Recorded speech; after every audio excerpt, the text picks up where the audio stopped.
Selamat datang di Pojok Santai. Sebelum Anda mendengarkan audiobook ini, kami menginformasikan bahwa channel ini adalah review audio dari buku yang ada di Indonesia. Untuk membaca keseluruhan buku ini kami menyarankan membeli buku aslinya di toko buku kesayangan Anda, baik offline maupun online. Keberadaan channel ini dimaksudkan untuk membantu Anda mendapatkan pengetahuan dari buku-buku kesayangan Anda. Jangan lupa untuk subscribe, like, dan komen.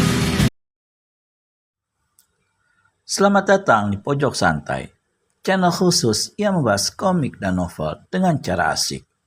Wiro Sableng alias pendekar Kapak Maut Naga Geni 212 tengah bertarung dengan seorang yang bernama Ki Sawar Balangnipa.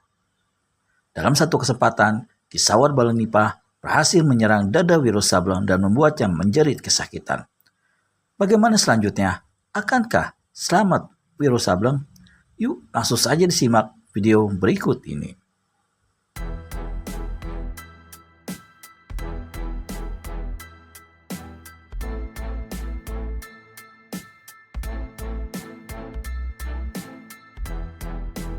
Pendekar 212 menjerit keras. Tubuhnya terjerongkang ke belakang dan kecebur masuk danau. Dadanya sakit bukan main dan laksana hancur remuk. Pemandangannya berkunang-kunang. Untuk beberapa lamanya, dia apungkan diri di permukaan air danau sambil mengerahkan tenaga dalamnya ke bagian yang kena dihantam lawan. Di lain pihak, Ki Sawar Balangnipa adalah hampir tidak percaya akan apa yang disaksikannya.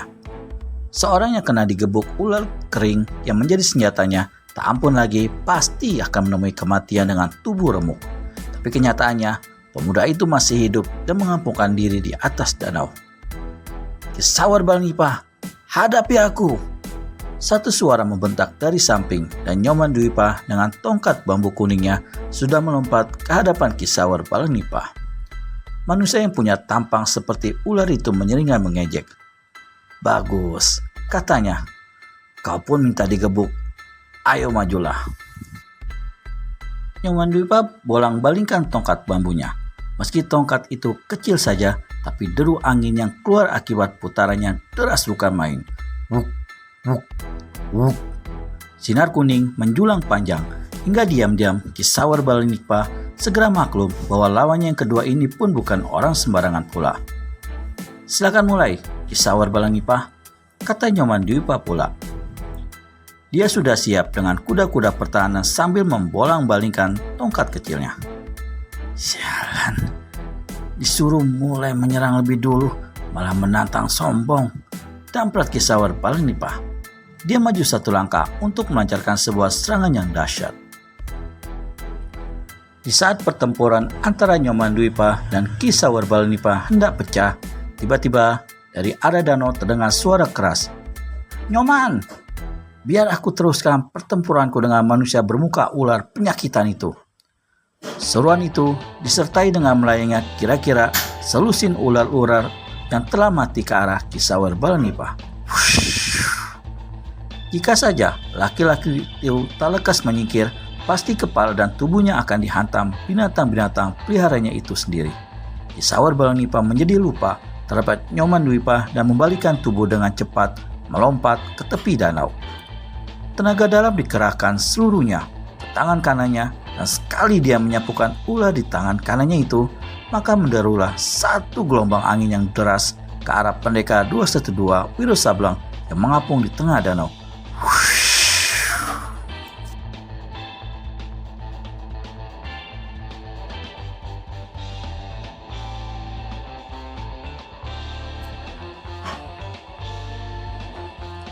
Air danau muncrat sampai setinggi 8 tombak. Puar! Dilanda derasnya pukulan tangan kosong tersebut, tapi Wiro sendiri saat itu sudah melesatkan tubuhnya ke tepi danau sebelah kiri. Dadanya sebenarnya masih sakit, tapi karena yakin bahwa dirinya tak mengalami luka di dalam, maka begitu sampai di daratan, pemuda itu berseru lantang. Hei muka ular, terima pukulanku ini. Terlalu cepat bagi Ki Balangnipa untuk bisa melihat pukulan apa yang dilepaskan lawan. Tahu-tahu, satu larik sinar putih yang panas dan menyilaukan matanya menerpa dahsyat ke arahnya. Manusia yang mukanya seperti ular itu berseru keras lalu melompat cepat-cepat ke samping kanan. Tapi tak urung, ular kering yang di tangan kirinya masih sempat disambar pukulan sinar matahari yang dilepaskan Wiro Sableng hingga senjata itu hancur lebur dan hanya bagian ekornya saja yang masih tergenggam dalam tangan kiri Ki Sawer Balanipa. Rendah. Maki Ki Sawer Balanipa marah luar biasa hingga sepasang matanya laksana api berkobar. Selagi pendekar 212 Wiro Sableng belum menjejakkan kedua kakinya di tanah, dia segera melancarkan serangan balasan yang tak kalah hebatnya. Tangan kiri dipukulkan ke depan. Satu gelombang angin menggebu laksana topan siap untuk menyapu dan menghancur leburkan tubuh pendekar 212. Yang dilepaskan Ki Sawer Balanipa adalah pukulan sakti yang sangat diandalkannya dan yang jarang sekali dikeluarkannya jika tidak menghadapi lawan yang teramat tangguh. Itulah pukulannya bernama Sejagat Baju. Jangan kata manusia, batu karang pun jika dihantam pasti akan hancur jadi debu. Serangan yang dilancarkan Ki Sawer Balanipa tak kepalang tanggung karena sehabis memukul itu, tubuhnya melesat ke depan dan menyusul serangan pertama tadi dengan serangan ular kering di tangan kanannya yang menderu ke arah batok kepala pendekar 212 Wiro Sableng. Pukulan Sejagat Baju membuat tubuh Wiro Sableng tak dapat melayang turun menjejak tanah. Betapapun dia mengerahkan tenaga dalamnya serta memukul ke muka dengan ilmu pukulan dinding angin berhembus tindih menindih. Tetap saja tubuhnya tersapu sampai 8 tombak. Jika dia tak cepat membuang diri ke samping dengan mempergunakan ilmu meringankan tubuhnya yang tinggi, pastilah dia akan menghantam pohon besar di belakang sana. Pukulan Sejagat Baju melanda pohon besar itu, dan pohon-pohon serta semak belukar di sekitarnya, membuat semuanya itu tumbang dan tersapu sampai 10 tombak. Lebih dengan mengeluarkan suara berisik luar biasa. Air danau yang turut terserempet pukulan tersebut muncrat setinggi 2 tombak. Buar! Setelah jungkir balik 2 kali berturut-turut, Wiro Sableng berhasil mencapai tanah dengan kedua kaki lebih dahulu. Napasnya sesak, tulang-tulang di sekujur tubuhnya serasa tanggal, sedang dari sela bibirnya kelihatan darah kental. Pemuda ini ternyata telah terluka di dalam. Cepat-cepat, Wiro menelan butir pil merah lalu duduk tak bergerak, meramkan mata mengatur jalan napas dan tenaga dalam serta mengalirkan hawa sejuk dari pusarnya ke dada. Ki Sawer Balanipa tertawa gelak-gelak sambil mendekati Wiro Sableng. Sekarang kau baru tahu kehebatan Ki Sawer Balanipa. Nah, selamat jalan ke neraka, budak Hinadina. Ki Sawer Balanipa mengangkat tongkat ularnya tinggi-tinggi lalu dihantamkan secepat kilat ke arah batok kepala pendekar 212 Wiro Sableng. Pengecut, beraninya menyerang lawannya sudah tak berdaya. Satu bentakan menggeledek dan selarik sinar kuning menderu menangkis ular kering di tangan Ki Sawer Balanipa.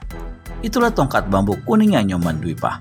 Pemuda ini ketika menyaksikan bagaimana Ki Sawer Balanipa hendak menamatkan riwayat Wiro Sableng dalam keadaan pemuda itu tak berdaya, menjadi sangat geram dan menyerbu ke muka. Namun sebelum tongkat bambu kuning di tangan Nyoman Dwipa saling beradu dengan ular kering di tangan Ki Sawer Balanipa, terdengar suara menggembor yang disusul dengan bentakan lantang. Siapa bilang aku tak berdaya, Nyoman? Dan selarik sinar putih yang amat menyilaukan serta panas berkelebat diiringi suara mengaung macam ratusan tahun mengamuk.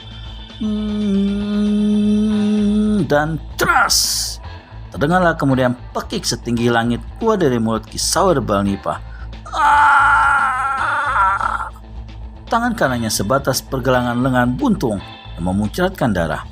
Telapak dan jari-jari tangannya masih memegang ular kering tadi kelihatan mental ke udara lalu jatuh ke dalam danau, membuat air danau di tempat jatuh berwarna kemerah-merahan oleh darah. Apakah yang telah terjadi? Sewaktu Ki Sawer Balanipa siap untuk menamatkan riwayat Wiro Sableng, sebelum Nyoman Dwipa sempat menangkis senjata Ki Sawer Balanipa, Maka Wiro Sableng yang duduk diam mematung itu tiba-tiba membuat gerakan cepat luar biasa, mencabut kapak maut naga geni 212 dan membabat ke depan. Maksudnya cuma hendak menabas senjata lawan, tapi tak terduga serangan itu justru membuat buntung pergelangan Ki Sawer Balanipa. Laki-laki ini menotok jalan darah di bahu kanan hingga darah berhenti memancur. Pemuda, kali ini kau menang, tapi lain ketika jangan harap kau bisa hidup jika aku muncul kembali depan hidungmu. Habis berkata begitu, Ki Sawer Balanipa berkelebat dan lenyap di jurusan timur danau. Wiro Sableng masukkan kapak naga geni 212 ke balik pakaian lalu berdiri dengan perlahan-lahan. Bagaimana selanjutnya? Petualangan Wiro Sableng alias pendekar kapak maut naga geni 212? Temukan jawabannya di video selanjutnya hanya di channel Pojok Santai. Segera subscribe dan tekan tombol lonceng untuk mendapat notifikasi video terbaru dari kami. Terima kasih dan sampai bertemu kembali.